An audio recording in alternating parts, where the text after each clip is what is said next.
Because at the end of the day, if you say you love someone, you have to show it. And unfortunately, as we are saying, some of the practices that leads us to commit to sexual intercourse before marriage. You're loving me, people who love each other, what do? You talked about courtship. Can you please, just a little bit, explain? Because these days, I still believe there are churches who have courtship, but is it well practiced? Are they still doing what you used to do? What is courtship? After confessing your love, are you allowed to see each other in the corners? Do you meet at night? Or are you only supposed to be in a public place? Okay. Courtship is the process where you start dating. Okay, now we call it, say, dating. The minute you say yes to your partner, and until you get married. Okay. So you are taught how to behave in courtship. Because you're not married yet, you're not supposed to have sex before marriage.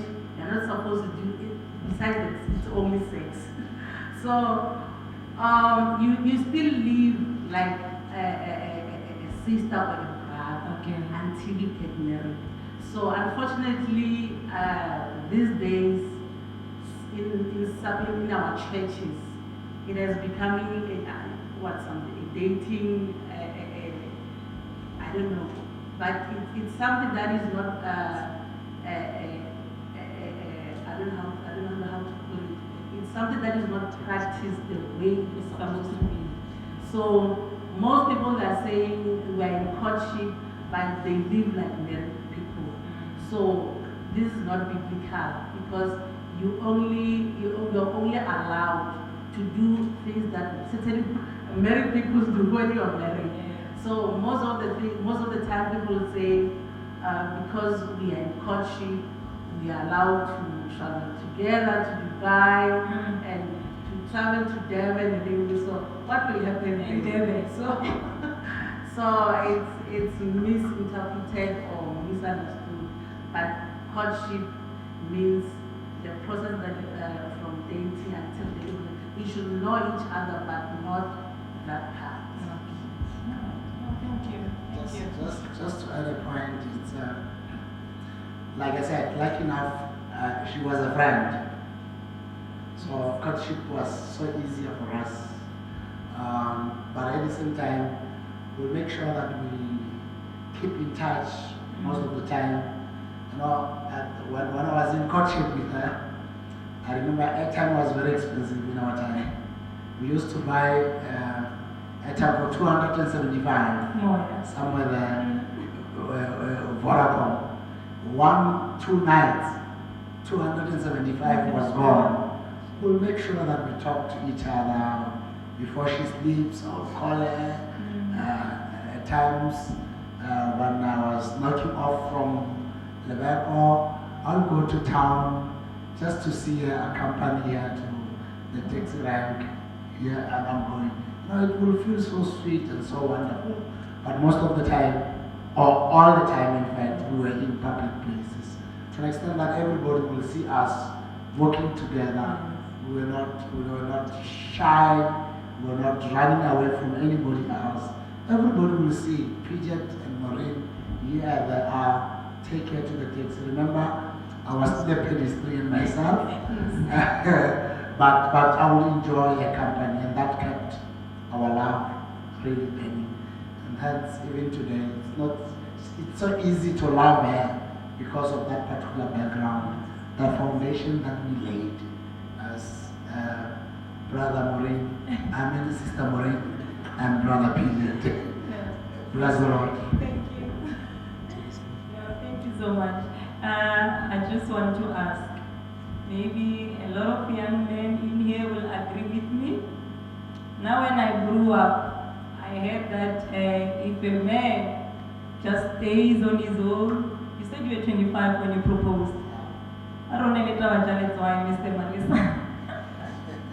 Please, didn't you feel like you're losing your mind because they say, you'll go crazy. You'll go crazy, you can't wait for that. get yourself, train yourself, practice. Oh yes, and the experience. You need experience when you go into a marriage. So didn't you have those kind of challenges? Or how did you, as you said, you kept your pants up? Didn't you have those challenges? Honestly, because most of them, I believe, we are either just doing things because we hear people say, but has there ever been anyone going crazy because they are old and they're not doing anything? Or maybe you can share your experience. Did you have any difficulties? Let me just say, I used to tell young people that when, as a young man, you will experience wet dreams. You will experience such. But when we were experiencing such, myself, I would encourage myself to say, it means I'm alive. Maybe because, I was a biology teacher. I know there's life processes. I would be worried if it was not, I would be worried. But when it was picking up, I would say, it means I am alive. It means the moment I get married, then it will be doable. Because if it was asleep all the time, like I said, I would have been worried. So I was encouraging myself to say, oh, wow, I am alive. That in itself will bring some sense of discipline in me. Besides, that element of discipline is also helping me today, because it is not all the time that I'm with her. Yes. Otherwise, I'm not afraid. I'm not fearing her. I am fearing the Lord. Amen. The fear of the Lord is the beginning of all wisdom. So that's I'm not having a problem in that. I will thank God for when it was picking up. So praise the Lord, I'm alive. Amen. Yeah. Okay, our audience, I have the next question. But before I ask, I just want to hear from you. What do you consider cheating? Mr. Malesa is saying, this is the only woman he knows. And Maureen, is he the only man you know? Yes, it's the only man I know. Okay, all right. We'll hear it. So, ladies and gentlemen, what do you consider cheating? In your own terms, because there are different ways of cheating. What do you consider cheating? Anybody?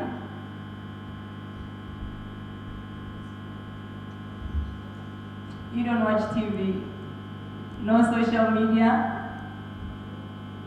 Okay. Mr. Malesa, have you ever cheated? From the definitions that I got, they say texting someone privately, so talking about how beautiful they are and all those things, how you envy them, it's cheating. Again, if ever there is emotional attachment to other people, when you have your wife, you're not supposed to do that. There is also, okay, fine, you're saying she's the only woman you know, he's the only man you know. I hope YouTube is gonna save us. If you're not telling the truth, somebody's gonna come and tell us. So what you're saying is, in all those essence, there are so many ways. You have never involved yourself in any. You've never had women throwing themselves at you and you're like, nah, man, so they say, so you've never had any emotional attachment with any woman, any man, or found yourself needing companionship from somebody. I know there's friends in life, but you find yourself maybe starting as friends like you did. At the end of the day, you go like, Maureen, you are such a beautiful woman in all that. So have you never, ever involved yourself in any of those? Cheating, I would say, I've never cheated, but was there temptation? Did people ever throw themselves to me? Yes. That's why the Bible says, lead us not into temptation. It is a verse that I love. Jesus said, if your hand causes you to sin, cut it off. Yeah. If your eye causes you to sin, gouge it out. There is this old man talk. He says, "I have made a covenant with my eyes, not to look at a woman with a lustful eye." Of course, you know, one of the things that makes me to be disciplined is because I know that women are powerful, women are beautiful, women are attractive. So the moment that temptation comes, I do like Jesus' advice. I gouge my eyes off. I remind myself to say, I've got my beautiful wife. I remind myself to say, I've got God that I serve. Remember, even Joseph had to run. Yes. Maybe because he felt some butterflies, the hormones were doing their work, and he decided to say, let me run. So if you can say, have you ever been hit like a lightning because of a beauty of a certain woman? Yeah. Yes, it happens, it's natural. But the question is, remain disciplined and do not act on it. But at the same time, we also realize that was not really love. It's just a temptation of some kind, that whether you're a pastor, you're a bishop, or a young man, temptations will always be there. That's why the Bible says, resist the devil and he will run away from you.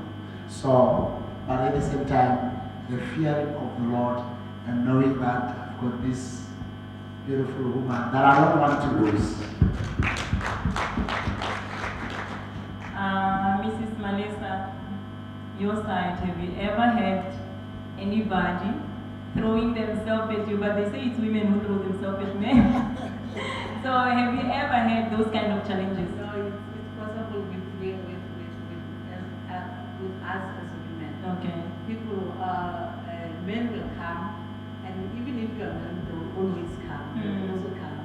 And it doesn't mean that when they come, I can't remember when they think, or if many men proposes you, it means you're beautiful, it means you are the only loved person. Yeah. So when they come, you stand your ground.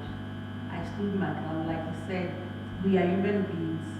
Challenges will come, temptations will come, but we ought to resist them. So the Lord never prepared the phone number. Politely. But when I was a girl, I was hashing out.